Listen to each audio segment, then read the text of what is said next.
हर हर महादेव। आप सभी को सावन पुत्रदा एकादशी की बहुत बहुत हार्दिक शुभकामनाएं। सावन पुत्रदा एकादशी का हिंदू धर्म में बहुत महत्व है। यह एकादशी संतान प्राप्ति और संतान की खुशहाली के लिए मनाई जाती है। इस दिन भक्त भगवान विष्णु की पूजा करते हैं और उनसे संतान प्राप्ति और उनकी रक्षा की कामना करते हैं। यह व्रत विशेष रूप से उन दंपतियों के लिए महत्वपूर्ण है जो संतान सुख की कामना रखते हैं। पुत्रदा एकादशी का व्रत रखने से संतान की रक्षा होती है और उसे दीर्घायु प्राप्त होती है। इस व्रत को करने से व्यक्ति के सभी पाप नष्ट हो जाते हैं और उसे पुण्य की प्राप्ति होती है।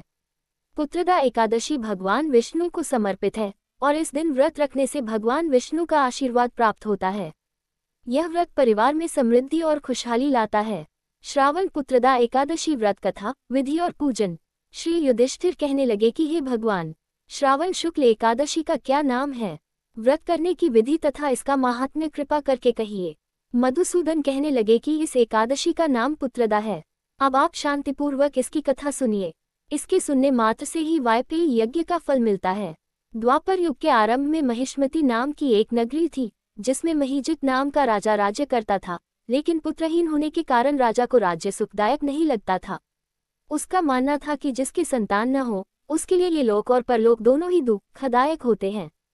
पुत्र सुख की प्राप्ति के लिए राजा ने अनेक उपाय किए, परंतु राजा को पुत्र की प्राप्ति नहीं हुई। वृद्धावस्था आती देखकर राजा ने प्रजा के प्रतिनिधियों को बुलाया और कहा, हे प्रजाजनों, मेरे खजाने में अन्याय से उपार्जन किया हुआ धन नहीं है। न मैंने कभी देवताओं तथा ब्राह्मणों का धन छीना है। किसी दूसरे की धरोहर भी मैंने नहीं ली। प्रजा को पुत्र के समान पालता रहा।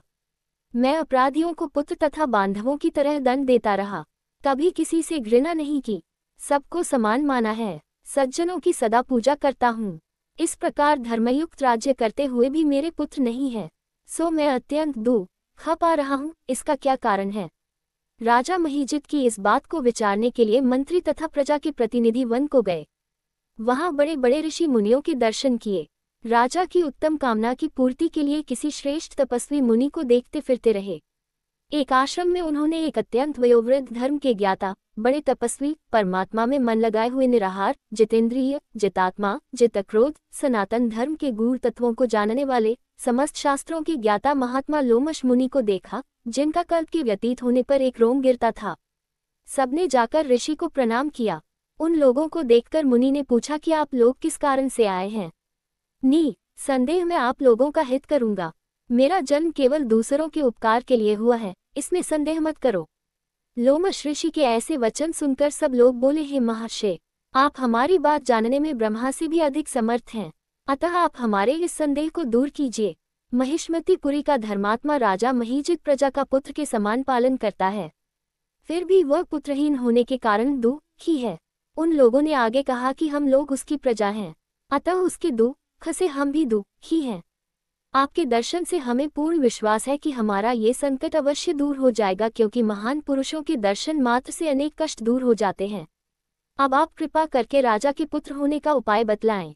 ये वार्ता सुनकर ऋषि ने थोड़ी देर के लिए नेत्र बंद किए और राजा के पूर्व जन्म का वृतांत जानकर कहने लगे कि यह राजा पूर्व जन्म में एक निर्धन वैश्य था। निर्धन होने के कारण इसने कई बुरे कर्म किए। यह एक गांव से दूसरे गांव व्यापार करने जाया करता था। एक समय ज्येष्ठ मास के शुक्ल पक्ष की द्वादशी के दिन मध्याह्न के समय जबकि वह 2 दिन से भूखा प्यासा था, एक जलाशय पर जल पीने गया। उसी स्थान पर एक तत्काल की ब्याही हुई प्यासी गौ जल पी रही थी। राजा ने उस प्यासी गाय को जल पीते हुए हटा दिया और स्वयं जल पीने लगा, इसीलिए राजा को ये दुख सहना पड़ा। एकादशी के दिन भूखा रहने से वह राजा हुआ और प्यासी गौ को जल पीते हुए हटाने के कारण पुत्र वियोग का दुख सहना पड़ रहा है।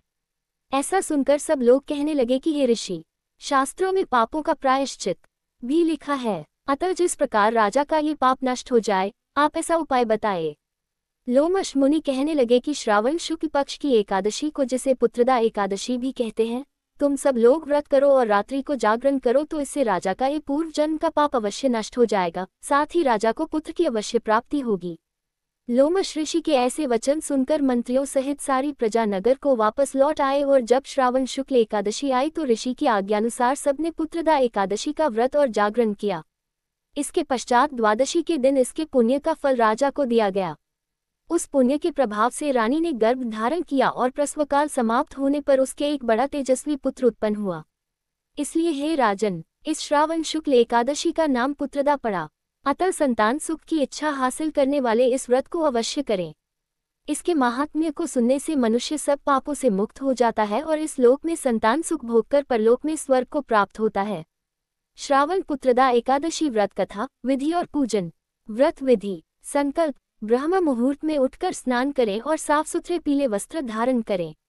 पूजन स्थल की तैयारी। चौकी पर पीला वस्त्र बिछाकर भगवान विष्णु और माता लक्ष्मी की प्रतिमा या चित्र स्थापित करें। सामग्री। पीला वस्त्र, फल, फूल, तुलसी दल, घी का दीपक, धूप, कुमकुम, पंचामृत, पीले फल, मिठाई, नारियल, सुपारी, आम पत्ते आदि रखें। अभिषेक एवं पूजन। भगवान विष्णु का गंगाजल से अभिषेक करें। उन्हें पीला वस्त्र व पुष्प, तुलसी दल अर्पित करें। माता लक्ष्मी को श्रृंगार समर्पित करें। घी का दीपक, धनिया की पंजीरी, पंचामृत व फल का भोग लगाएं। मंत्र ध्यान।